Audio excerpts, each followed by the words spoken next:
जय हिंद साथियों, आप सभी का आपके अपने परिवार आसमा सिविल एकेडमी के इस डेली करंट अफेयर्स पे मैं इशार अहमद आप सभी का एक बार फिर से पुरजोर स्वागत करता हूं और आशा करता हूं कि आप सभी स्वस्थ हैं और बिल्कुल मस्त हैं। आज हम पढ़ने वाले हैं 4 और 5 जुलाई के इंपॉर्टेंट करंट अफेयर्स जो कि हमारे एग्जाम के लिए बहुत ही इंपॉर्टेंट है। तो वीडियो में शुरू से अंत तक बने रहें। अगर चैनल में नए हैं तो चैनल को सब्सक्राइब कर लें और पहले से अगर इस चैनल में है तो मेरे प्रिय साथियों इस वीडियो को शेयर करना ना भूलें। ठीक है, चलिए अपना सत्र प्रारंभ करते हैं, ज़्यादा समय नहीं लेते। आज की पॉजिटिविटी आपके सामने दिखाई दे रही है। लेखक कह रहा है धीरज रखें क्योंकि हर नया परिवर्तन आसान होने से पहले मुश्किल हुआ करता है। और ये बात सत्य है मेरे प्रिय साथियों।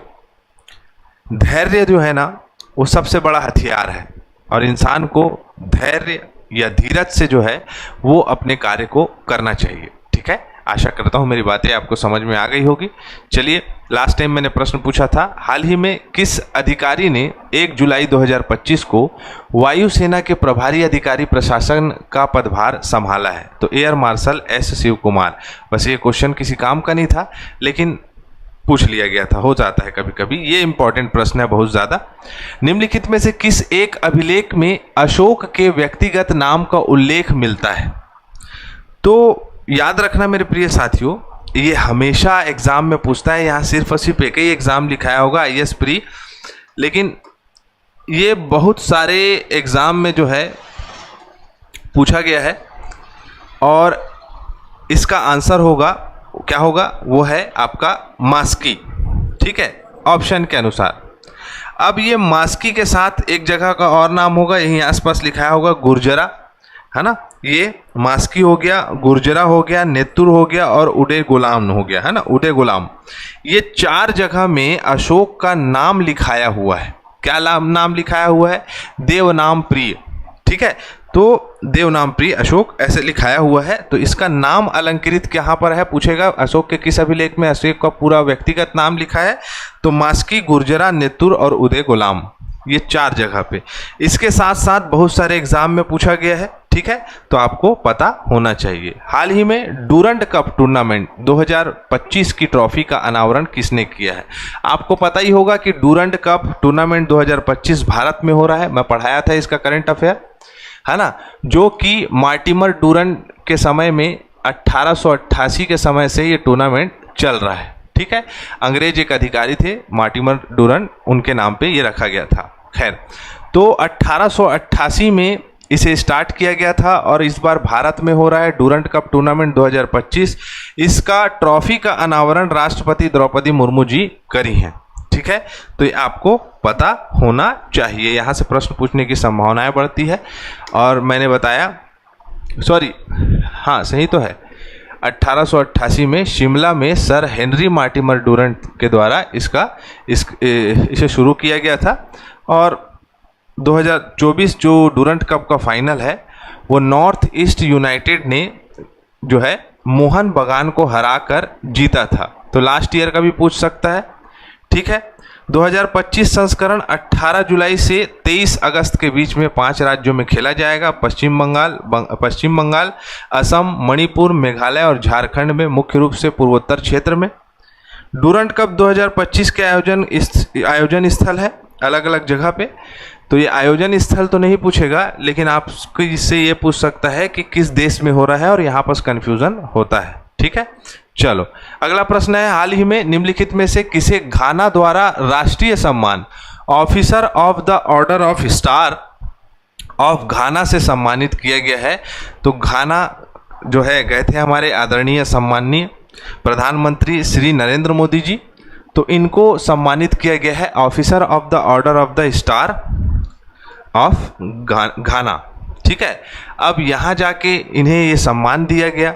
इन्होंने कहा कि भारत के 1.4 अरब लोग की आकांक्षाओं, संस्कृति, भारत और घाना के ऐतिहासिक रिश्तों को ये समर्पित करता हूँ मैं इस पुरस्कार को। और इसके साथ साथ सांस्कृतिक आदान प्रदान कार्यक्रम में भी समझौता हुआ है जिसमें आपका कला, संगीत, नृत्य, साहित्य के क्षेत्र में मुख्य रूप से कला का जो है हस्तांतरण होगा। हस्तांतरण इन द सेंस कि हम वहाँ जाके अपनी कला संस्कृति दिखाएंगे, वो आके यहाँ कला संस्कृति दिखाएंगे। ऐसा मंच तैयार किया जाएगा जहाँ से दोनों देशों की दोस्ती को प्रदर्शित किया जाएगा। ठीक है। संयुक्त आयोग की बैठक पर समझौता की बात करें तो उच्च स्तरीय संवाद को संस्थागत बनाना और नियमित आधार पर द्विपक्षीय सहयोग तंत्र को समीक्षा करना, इन द सेंस दोनों देशों के बीच में आपसी संबंध को मजबूत करना, ये मुख्य उद्देश्य था। आसान भाषा में समझ सकते हैं। घाना कहाँ है तो पश्चिम अफ्रीका का एक देश है। अकरा यहाँ की राजधानी है। घाना सेडी यहाँ की मुद्रा है। अंग्रेजी बोली जाती है। जॉन ड्रोमिनी महामा यहाँ के राष्ट्रपति है और इन्हीं जी के द्वारा जो है आपका सर्वोच्च नागरिक सम्मान पुरस्कार जो है प्रदान किया गया है। ये है मोदी जी को दिए गए सारे सम्मान जो कि अलग अलग देशों से प्रदान किया गया है। ठीक है। आपको पीडीएफ हमारे टेलीग्राम चैनल में मिल जाएगा। क्लियर। चलो, हाल ही में केंद्र सरकार ने किस राज्य में 1900 करोड़ की लागत से पीएम मित्र टेक्सटाइल पार्क की स्थापना को मंजूरी दी है? तो कपड़ा उद्योग के क्षेत्र में बेहतरी करने के लिए आपका तमिलनाडु सरकार ने ये टेक्सटाइल पार्क की स्थापना की है 1900 करोड़ की लागत से। अब इसमें किया क्या जाएगा तो स्थानीय लोगों को रोजगार ये तो मिलेगा ही।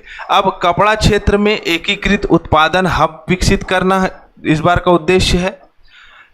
तकनीकी वस्त्र टिकाऊ परिधान का निर्माण करना, निर्यात रोजगार सृजन करना, प्लग एंड प्ले विनिर्माण सुविधा उपलब्ध कराना, है ना, मतलब कि मशीनों के माध्यम से उत्पादन में वृद्धि करना, केंद्र और राज्य सरकारों के बीच सहयोग को मजबूत करना, जीरो लिक्विड डिस्चार्ज जिसे ZLD कहते हैं आधारित हरित उद्योग को बढ़ावा देना। अर्थात मेरे प्रिय साथियों, जीरो लिक्विड डिस्चार्ज मतलब कि ऐसे कृषि तंत्र का विकास करना जिसमें पानी कम खर्चा हो और उत्पादन अधिक हो और पानी का जो वेस्टेज है वो खत्म हो जाए।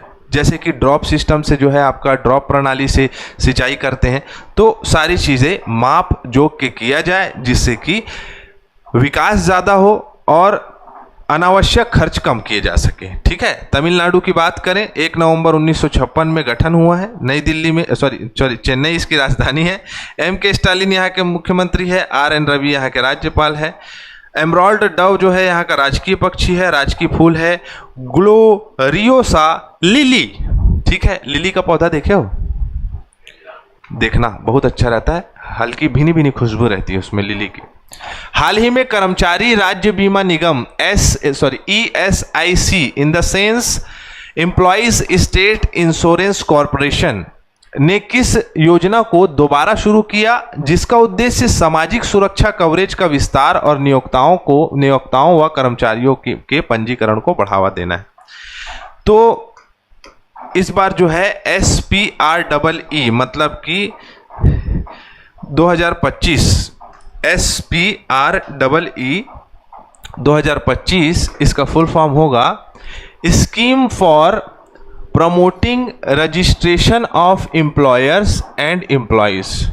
1948 के समय से ये पहल है जो कि एम्प्लॉयर्स मतलब नियोक्ता और जो एम्प्लॉय होता है मतलब जो नौकर होता है उसके बीच में जो है संबंध को बेहतर तरीके से उनकी विकासात्मक जो गतिविधियां हैं उनको बढ़ाने के लिए ये कार्य किया जा रहा है, जिसमें मुख्य रूप से देश की जितने भी कामकाजी लोग हैं उन लोगों को नियमितता से क्या किया जाए, उनका पंजीकरण किया जाए और प्रॉपर जो है स्टैटिस्टिक्स तैयार किया जाए और उन्हें कार्य प्रदान किया जाए। ठीक है। यह मुख्य उद्देश्य है कर्मचारी राज्य बीमा निगम, जिसमें आपका क्या क्या है तो इसमें जो है मतलब बीमा सहायता राशि भी प्रोवाइड कराया जाएगा। साथ ही साथ जो है आपका इसमें मुख्य रूप से जो कर्मचारियों को फ़ायदे मिल सकते हैं वो फ़ायदे के लिए ये श्रम कार्ड के माध्यम से बेहतर तरीके से कार्य किया जाएगा। ठीक है। मतलब बीमा योजना की सारी जानकारी प्रदान की जाएगी। क्लियर। कर्मचारी राज्य बीमा निगम 1952 में बना है। केंद्रीय श्रम एवं रोजगार मंत्रालय के अधीन है। नई दिल्ली में मुख्यालय है। मनसुख मंडाविया इसके मंत्री हैं। ठीक है। जैसे आप देख सकते हो ESI योजना इसी के तहत जो है इस ESIC है ना, यहाँ पर सिर्फ और सिर्फ ESI लिखाया हुआ है, इससे फर्क नहीं पड़ता है। इसे स्टार्ट किया गया था 1948 में, कर्मचारियों को चिकित्सा और लाभ प्रदान करने के लिए चालू किया गया था। फरवरी 1952 में कानपुर नई दिल्ली में इसका शुभारंभ किया गया। और ESI योजना के लाभ में बताया मैं, श्रमिक कल्याण योजना, अटल बीमित कल्याण योजना, है ना, चिकित्सा लाभ, बीमित व्यक्ति परिवार को सदस्यों को पूर्ण चिकित्सा देखभाल प्रदान करना, बीमारी, मातृत्व, विकलांगता, ये सब कार्यों में जो भी आपदा आती, जो परेशानी है उसको दूर करना, सामाजिक सुरक्षा प्रदान करना। ठीक है, ये इसका मुख्य उद्देश्य है। चले आगे, अगला प्रश्न है, किस केंद्रीय मंत्री ने 2 जुलाई 2025 को भारत की एकीकृत बाढ़ पूर्वानुमान प्रणाली सी फ्लड का अनावरण किया है? तो क्या नाम है इनका नाम है अर्जुन मेघवाल है, भूपेंद्र यादव है या CR पाटिल है? क्या होगा? CR पाटिल इसका आंसर होगा। अब ये क्या है सी फ्लड जो है मेरे प्रिय साथियों, मुख्य रूप से भूकंप के पूर्वानुमान के लिए इसको बनाया गया है, इस पोर्टल को, जिसके माध्यम से केंद्र आपका कहा जा सकता है 2 दिन पहले चेतावनी मिल जाएगी लोगों को, संवेदनशील इलाकों में तैयारी को बढ़ाया जाएगा, निकासी की व्यवस्था की जाएगी, सुरक्षा व्यवस्था, ये सभी सारी चीज़ों की जानकारी रखी जाएगी। खास तौर से महानदी, गोदावरी और तापी नदी बेसिन में इसे लागू किया गया है। और जो क्षेत्र में बाढ़ बचाव की सुविधा अगर कम है तो उस क्षेत्र में ये यूनिट्स बढ़ाई जाएंगी। ठीक है, तो मुख्य रूप से क्या है, ये बाढ़ पूर्वानुमान प्रणाली है। 2 जुलाई 2025 को लॉन्च किया गया है जल शक्ति मंत्रालय के द्वारा। इसके मंत्री हैं CR पाटिल, नई दिल्ली में मुख्यालय है, भारत सरकार के क्षेत्राधिकार में आते हैं। ठीक है, चलें आगे। अगला प्रश्न है, हाल ही में भारत की समुद्री ताकत को बढ़ाने के लिए किस स्टील फ्रिगेट को जुलाई 2025 को भारतीय नौसेना को सौंपा गया है? ठीक है, समुद्री ताकत को बढ़ाने के लिए INS उदयगिरी, क्या नाम है इनका, INS उदयगिरी को क्या किया गया है, लाया गया है नौसेना में। अब इसकी क्वालिटी देखना क्या क्या इसमें क्षमता है। सबसे पहले तो ये पता होना चाहिए कि प्रोजेक्ट 17A के अंतर्गत इसे बनाया गया है। ठीक है, आत्मनिर्भर भारत का एक बहुत ही अच्छा नमूना है ये। स्टील तकनीक है, रडार से बचाव हो जाएगा, इसमें रडार से बच सकता है। सुपरसोनिक सतह से सतह मिसाइल है इसमें, मीडियम रेंज सतह से सतह मिसाइल है इसमें, सारी चीजें कर सकता है, रडार से भी बच सकता है। मुख्य तोप 76 मिलीमीटर वाला जो है इसमें क्या है, आपका मुख्य तोप है। क्लोज इन वेपन सिस्टम है इसमें, 30 मिलीमीटर व आपका 12.7 मिलीमीटर गन भी है इसमें। क्लियर। उदयगिरी, INS उदयगिरी का नाम पुराने युद्धपोत से लिया गया है जो 2007 में रिटायर हुआ था, तो इसको अब क्या कर दिया गया है, नाम दे दिया गया है उदयगिरी। ठीक है, चलो प्रोजेक्ट 17 क्या है, चले देख लेते हैं। भारतीय नौसेना द्वारा 2019 में इसे स्टार्ट किया गया था, स्टील गाइडेड मिसाइल फ्रिगेट और श्रृंखला के निर्माण के लिए। ठीक है, इसका निर्माण वर्तमान में 2 कंपनी कर रही है, एक मझगांव डाक शिपयार्ड है, इसके द्वारा बनाया गया जाता है, और दूसरा है garden rich shipyard and engineers. ठीक है, तो ये दोनों कहाँ है बताओ, यहाँ से प्रश्न अगर पूछेगा तो चलो कमेंट बॉक्स में बताओ। और यहाँ पर जो है इस 17A को स्टार्ट किया गया था, ऐसे जहाज बनाना जो दुश्मन की नज़र से बच सके, और काफ़ी जैसे बताया कि INS उदयगिरी जो है वो रडार को भी फेल कर देगा। अब रडार को फेल कर देगा तो किसी भी क्षेत्र में जा सकता है। ठीक है, चलो आगे बढ़ते हैं। हथकरघा हैकाथॉन 2025 का आयोजन किस स्थान पर और कब किया जाएगा? तो 2 से 3 अगस्त IIT दिल्ली 2025 को किया जाएगा। अब क्यों किया जाएगा मेरे प्रिय साथियों? तो हथकरघा उद्योग को बेहतर करने के लिए, उनको प्रोत्साहित करने के लिए मैक्सिमम हथकरघा उद्योग वाले जो है वो पारंपरिक रूप से कार्य कर रहे हैं। अब हमारे भारत देश के एक प्रकार से ये हमारा धरोहर है। आदरणीय सम्माननीय महात्मा गांधी जी जो है हथकरघा से जो है कपड़े बनाते थे। वैसे ही इर्द गिर्द अगर आप देखोगे तो हथकरघा पूरी तरीके से खत्म होते जा रहा है। तो जो जो हथकरघा उद्योग में है उनको एक प्लेटफॉर्म देना, हैकाथॉन करना, जिसमें ड्रीम इट डू इट यानी सपना देखो और उसे पूरा करो का मुख्य उद्देश्य रखा गया है। ठीक है, चलिए, और उसमें क्या क्या इन्हांसमेंट किया जा सकता है, बढ़ाया जा सकता है, बेहतरी की जा सकती है, उस पर बल दिया जाएगा। ठीक है, चलो, हाल ही में 3 और 4 जुलाई 2025 को आयोजित शहरी स्थानीय निकायों के अध्यक्षों के पहले राष्ट्रीय स्तर के सम्मेलन का उद्घाटन किसने किया है? तो किसने किया है भाई? लोकसभा अध्यक्ष ओम बिरला ने किया है। किसने किया है? सी ऑप्शन, लोकसभा अध्यक्ष ओम बिरला के द्वारा इसका क्या किया गया है? तो शुभारंभ किया गया है, उद्घाटन किया गया है। अब देखो, समझना इस चीज को क्यों किया गया है वो देखेंगे, लेकिन सबसे पहले कहाँ हुआ है ये देखते हैं। 3 जुलाई 2025 को हरियाणा के मानसेर में किया गया है। 3 और 4 जुलाई को आयोजित होगा ये, जिसमें हमारे लोकसभा अध्यक्ष ओम बिरला जी रहेंगे। अब स्थानीय निकायों को, जो कि 1992 के यहाँ पर देखिएगा 74वें संविधान संशोधन अधिनियम का ही एक भाग है, मतलब एक संवैधानिक इकाई का मीटिंग ले रहे हैं। तो स्थानीय निकाय जितने भी शहरी प्रशासन की प्रक्रिया है, जो कि किसमें है? तो जो कि हमारे भाग 9A में स्थित है, मतलब आपका भाग 9A में लिखित है, शहरी शासन से संबंधित सारी जानकारियों उनको प्रदान करना और शहरी क्षेत्रों के विकास के लिए किस प्रकार से प्रोजेक्शन किया जा सकता है और कैसे शहरी क्षेत्र का और बेहतर विकास किया जा सकता है, उसे और कितना एडवांस किया जा सकता है, इसका जो है ये मीटिंग चलेगा। ठीक है, जिसमें 12वीं अनुसूची के नगर पालिकाओं के कार्यों की सूची भी शामिल होगी। 12वीं अनुसूची में, संविधान के 12वीं अनुसूची में क्या है? नगर पालिकाओं के कार्यों की सूची है।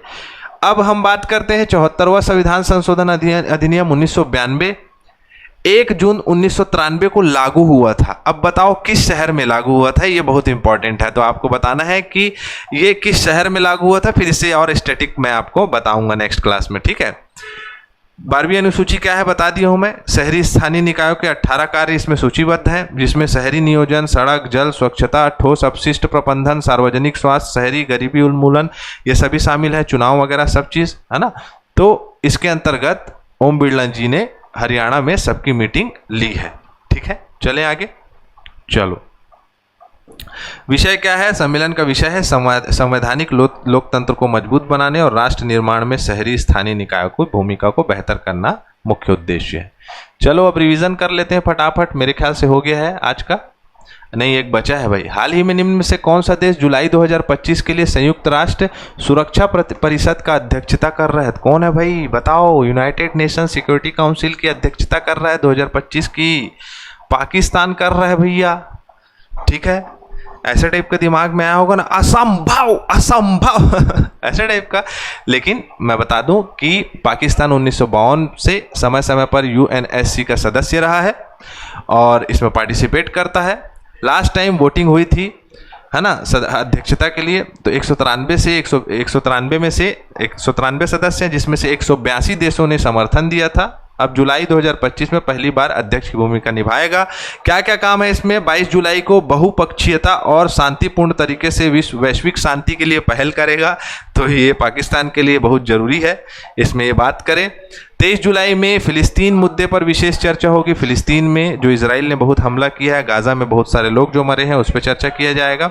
24 जुलाई को OIC मतलब Islamic organisation of Islamic corporation संगठन व अन्य संगठनों के साथ सहयोग की बैठक होगी। इन बैठकों की अध्यक्षता पाकिस्तान के उप प्रधानमंत्री व विदेश मंत्री इसाक कार करेंगे। ठीक है, तो आपको पता होना चाहिए। संयुक्त राष्ट्र सुरक्षा परिषद 1945 में बना है। न्यूयॉर्क संयुक्त राज्य अमेरिका में मुख्यालय है। मुख्य 6 प्रमुख इसके सदस्य हैं, जिसमें चीन, फ्रांस, रूस, ग्रेट ब्रिटेन और संयुक्त राज्य अमेरिका है। ठीक है, तो आपको ये याद रखना चाहिए। क्लियर? चले आगे। 3 जुलाई को प्लास्टिक बैग मुक्त दिवस मनाया जाता है। रेल 1 नामक ऐप बनाया गया है रेल सुरक्षा प्रणाली केंद्र के 40वें स्थापना दिवस पर। राष्ट्रीय खेल नीति 2001 के तहत को हटाकर अब राष्ट्रीय खेल नीति 2025 बनेगी, नई खेल नीति तैयार की जाएगी। रियर एडमिरल वी गणपति जो है वो इंस्टीट्यूट ऑफ टेक्नोलॉजी की कमान संभाली है इन्होंने। सावित्रीबाई फुले राष्ट्रीय महिला एवं बाल विकास संस्थान नाम रख दिया गया है राष्ट्रीय जन सहयोग एवं बाल विकास संस्थान का। मिहान नागपुर में जो है आपका रिलायंस डिफेंस और कोस्टल मैकेनिक्स इंक, ये दोनों के साथ बहुत सारे विमान बनाए जाएंगे, ठीक है। उसके बाद है हाल ही में भारतीय रिजर्व बैंक के नए कार्यकारी निदेशक के रूप में किसे नियुक्त किया गया है, तो आपको इसका आंसर देना है। हमारा सत्र यही कंप्लीट होता है। मैं इसी के साथ इजाज़त चाहूँगा मेरे प्रिय साथियों। अच्छा, एक प्रश्न और है जो कि हमारे सामने है, मैं भूल गया था इसको, जो कि 1994 का लिया गया है, ठीक है, लेकिन इससे फ़र्क नहीं पड़ता है। मैं ज़्यादातर जो है अभी के रिसेंट क्वेश्चन को वो करता हूँ, तो हो गया, कभी कभी हो जाता है कि 2018-19 के प्रश्न नहीं मिले, तो ये प्रश्न भी अच्छा होगा। केवल वह स्तंभ जिसमें अशोक ने स्वयं को मगध का सम्राट बताया है, आपको इसका आंसर बताना है, ठीक है। हमारा सत्र यही कंप्लीट होता है। इसी के साथ मैं इजाज़त चाहूँगा। जय हिंद, जय भारत।